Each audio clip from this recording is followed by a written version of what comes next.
আসসালামু আলাইকুম বন্ধুরা, কেমন আছেন সবাই? আশা করি আপনারা সবাই ভালো আছেন। আল্লাহর অশেষ রহমতে আপনারা সবাই সুস্থ আছেন। তো থাম্বনেল এবং টাইটেল দেখে আপনারা অলরেডি বুঝছেন যে আজকের এই ভিডিওটা কোন টপিকের উপরে।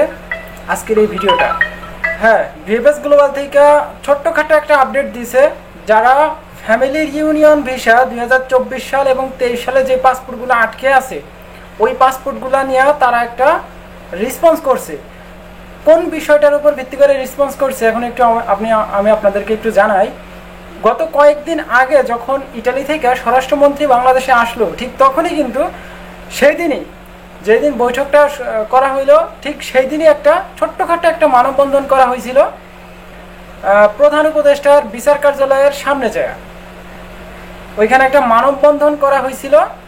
মানববন্ধনটা ছিল এরকম যে 2023 সাল এবং 24 সালের ফ্যামিলি রিউনিয়ন ভিসাগুলো আটকে রাখা কেন 2025 সালের ভিসাগুলো স্ট্যাম্পিং করা হইতেছে। আপনারা অনেকেই জানেন যে visa, work visa, family visa, এই ট্যুরিস্ট ভিসা না, প্রত্যেকটা ভিসাই 2025 সালের বেশিরভাগ পরিমাণ দিতেছে। 23 এবং 24 সাল আটকে রাখা কেন, তাদেরকেও তো দেওয়া উচিত, তাই না? অবশ্যই। তো সেটা নিয়ে কিন্তু ভিএফএস গ্লোবাল থেকে ছোট্ট করে একটা আপডেট দিছে। দেখেন এই যে ঠিক এইখানে কিন্তু আপডেটটা, আমি জানি না আপনারা দেখতে পারতেছেন কিনা। তো এখানে কি বলা হয়েছে, কাদেরকে নিয়ে আপডেটটা দেওয়া হয়েছে, সর্বশেষ কি জানানো হয়েছে, সেটাই কিন্তু আজকের এই ভিডিওতে আপনাদেরকে ছোট্ট করে জানানোর চেষ্টা করব। তো তার আগে একটু কথা বলি, এই স্টুডিওর ভিতরে হয়তোবা এটাই আমাদের লাস্ট ভিডিও, এখানে আর দেখা হবে না। নতুন করে একটা সেট আপ করে আমি আপনাদেরকে ভিডিও দিব। তো এর ভিতরে কয়েকদিন সময় লাগতে পারে আমার, তো সেই সময়টুকু আপনারা একটু দেন, দিলে দেখা গেছে কয়েকদিন পরে আপনাদেরকে পার্মানেন্ট আপডেট দিতে পারবে। তো এই আপডেটগুলো যারা অপেক্ষা করেন তারা অবশ্যই একটা কমেন্ট করবেন। আচ্ছা, বেশি কথা বাড়াইতেছি না, সরাসরি আমরা আপডেটে চলে যাই। 13ই মে 2025, মানে গতকাল আপডেটটা দিছে। আজকে 14 তারিখ, আজকে 14ই মে। গতকাল আপডেটে কি দিছে, ফ্যামিলি রিউনিয়ন ভিসা আবেদনের বিষয়ে পরামর্শ। যারা ফ্যামিলি রিউনিয়ন ভিসা জমা করছেন তারা এম্বাসি থেকে একটা আপডেট দিছে ভিএফএস গ্লোবালকে, যে তুমি এই আপডেটটা দিয়ে দাও। এটা আমরা এইভাবে কাজ করতেছি যারা 23 এবং 24 সাল মিলে আছে। তো এখানে কি কাজ করতেছে আমরা একটু জানার আগ্রহ সবারই আছে, আমারও আছে, আপনারও আছে। তো চলেন একটু পইরা জানা যাক কি আপডেটটা তারা দিছে। তো এখানে তারা উল্লেখ করছে যে কিছু আবেদনকারীর প্রশ্নের জবাবে ইতালি দূতাবাস জানাতে চায় যে তাদের ভিসা অফিস পারিবারিক পুনর্মিলন ভিসা আবেদন প্রক্রিয়াকরণের জন্য নিরন্তর কাজ করছে। মানে ওই যে 2023-24 সালের ভিসাগুলা স্ট্যাম্পিং করার জন্য, প্রসেসিং করানোর ক্ষেত্রে যে কাজগুলো করে তারা নিরন্তরভাবে কাজ করতেছে। তো এখানে কি কাজ করতেছে তারা তো প্রশ্নের জবাব দিছে। এখন দেখি, প্রযোজ্য আইন অনুসারে নির্ধারিত সময়সীমার মধ্যে যখনই সম্ভব বর্তমান 2025 পরিবারের ফাইলগুলির প্রক্রিয়াকরণ ভিসা অফিসের জন্য একটি অগ্রাধিকার। মানে 2025 সালের ভিসাগুলো স্ট্যাম্পিং করা তাদের অগ্রাধিকার। এরা বেশিরভাগ স্ট্যাম্পিং করতেছে। এখানে এটাই বলছে যে 25 সালের ভিসা বেশিরভাগই দিবে এখন এই বর্তমান সময়ে এসে, এগুলো রানিং, এগুলো দিতেছে।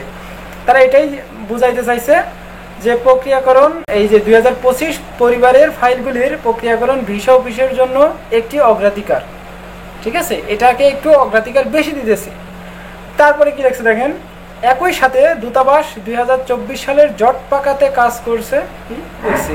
একই সাথে দূতাবাস 2024 সালের জট পাকাতে কাজ করছে কালানুক্রমিক এবং বিষয়ভিত্তিক অগ্রাধিকারের মানদণ্ড বাস্তবায়নের মাধ্যমে। একই সাথে দূতাবাস 2024 সালের যে জট পাকানো নুল্লাস্তাগুলো আছে ফ্যামিলি ভিসাগুলা, এখানে মূলত কাইন্ডলি ফ্যামিলি ভিসা নিয়ে কথা বলা হয়েছে, ওয়ার্ক ভিসা নিয়ে কোনো প্রকার কথা বলে নাই। তো এই ভিসাগুলা যে জট পাকায় আছে তারাও বুঝতে পারছে। তো এইগুলা নিয়েও কাজ করবে। কখন কাজ করবে দেখেন, যার মধ্যে রয়েছে অপ্রাপ্তবয়স্ক বা মানবিক পরিস্থিতির মতো গুরুত্বপূর্ণ মামলার প্রক্রিয়াকরণ। ও মাই গড, এখানে দেখেন মামলা ঢুকাই দিছে। গুরুত্বপূর্ণ একটা পয়েন্ট এখানে তুলে ধরছে যে অপ্রাপ্তবয়স্ক মানে যাদের বয়স হয় নাই, ছোট বাচ্চা, সেই সমস্ত ভিসাগুলার একটু কাজ করবে। এবং যে মামলাগুলো আছে, ধরেন করেন একটু সরাসরি কাটছাট করে কথা বলি, যারা ফোনে বিবাহ করেন তাদের ক্ষেত্রে একটু ফ্যামিলি ভিসা ঝামেলা হয়ে যায়। ফ্যামিলি ভিসা এরকম ঝামেলা হয় যে ফোনে বিবাহটা বেশিরভাগ সময় দেখা গেছে ইটালির ভিতরে রেসপন্স করে না, এম্বাসি থেকে রেসপন্স করে না। অনেকেই গেছে ভিসা নিয়ে, অনেকেই গেছে, কিন্তু এখন বর্তমান সময়ে এসে এটা একটু বেশি জটিল হয়ে গেছে। যারা ফোনে বিবাহ করতেছেন এদের ভিসার ক্ষেত্রে একটু সময় নিতেছে। এই যে ধরেন এই আইন আইন যে আইনটা আছে সেই আইনের মাধ্যমে তারা সকল কার্যক্রম আগে যাচাই বাছাই করবে, কাগজপত্র ডকুমেন্ট যাচাই করবে, দেন আপনাদেরকে ভিসা দিবে। এখানে আইনি একটা প্রক্রিয়া আছে, সেই প্রক্রিয়ায় তারা কাজ করবে, এটাই জানা। আচ্ছা, এরপরে দেখেন বিচারিক সিদ্ধান্ত এবং আইন বিবেচনার কারণে কিছু আবেদন অগ্রাধিকারের সাথে প্রক্রিয়া করা হয়। বিচারিক সিদ্ধান্ত এবং আইন বিবেচনার কারণে কিছু আবেদন অগ্রাধিকারের সাথে প্রক্রিয়া করা হয়। ওই যে একই কথা বিষয়গুলো দিবে অবশ্যই 23-24-এর, কিন্তু যাচাই বাছাইকরণ একটু বেশি করবে, এটাই জানাইতেছে। তো ইটালি দূতাবাস আবেদনকারীদের ধৈর্য ধরতে এবং ভিএফএস গ্লোবাল থেকে তাদের ভিসা প্রক্রিয়া সম্পর্কে আপডেটের জন্য অপেক্ষা করার আহ্বান জানিয়েছে। মানে আপনাদেরকে আহ্বান জানাইছে যারা ফ্যামিলি ভিসা জমা দেওয়া 23-24 আটকে আছেন, আপনাদেরকে ধৈর্য ধরার জন্য আহ্বান জানাইছে, যে আপনাদের যাতে বলা হয় একটু অপেক্ষা করতে, কারণ আপনাদের কাজগুলো করতেছে। কিন্তু 25 সালের ভিসার অগ্রাধিকার বেশি, তারপরে 23-24। ওকে, হয়তো আপনার ক্লিয়ার হয়েছেন। আচ্ছা, এখন এই ভিএফএস গ্লোবাল থেকে গতকাল ওয়ার্ক, ফ্যামিলি, স্টুডেন্ট, ট্যুরিস্ট 2025 সালের প্রচুর সংখ্যক ভিসা পাইছে। শুধু ওয়ার্ক না, ফ্যামিলি ভিসাও পাইছে, প্রচুর সংখ্যক ভিসা পাইছিল গতকাল। তো আজকের ভিডিওটা আমি মূলত 12টা সাড়ে 12টার দিকে রেকর্ড করতেছি। এই সময়টাতে পুরোপুরি আকারে কালেকশন জানা যায় না।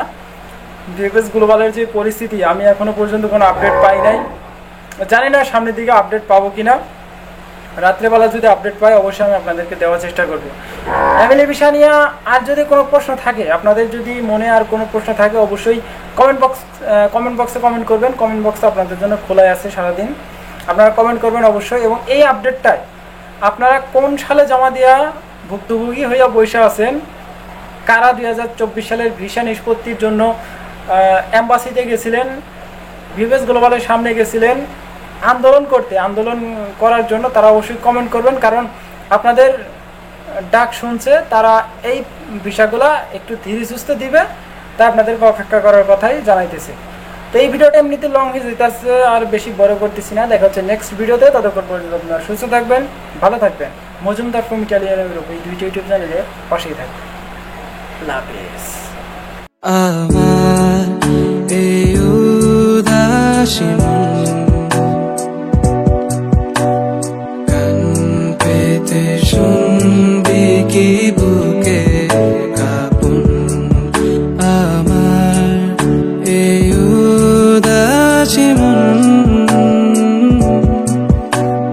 কান পেতে শুন